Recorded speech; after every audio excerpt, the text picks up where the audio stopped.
While Sasha is away in San Francisco at RSAC, you'll have to deal with me again in this episode of Security Weekly. Dow Jones has leaked 2.4 million highly sensitive records on criminals, terrorists, and questionable businesses.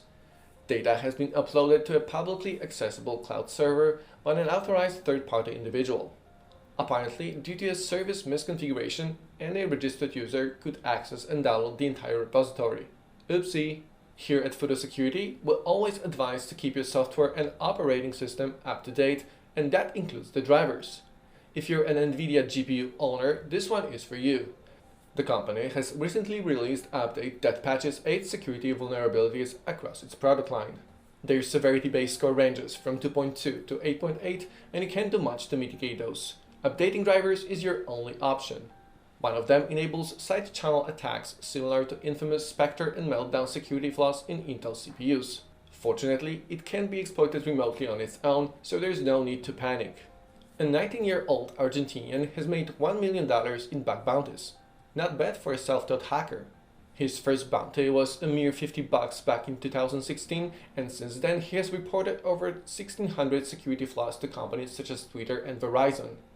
$19 million in bounties paid out in 2018 suggests that the tech companies are quite serious about security, making bug hunting a quite lucrative venture.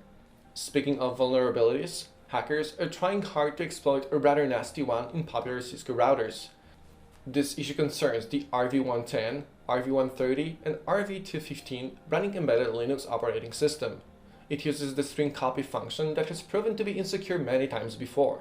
Apparently, by flooding the password field, one can inject malicious commands executed during authentication procedure.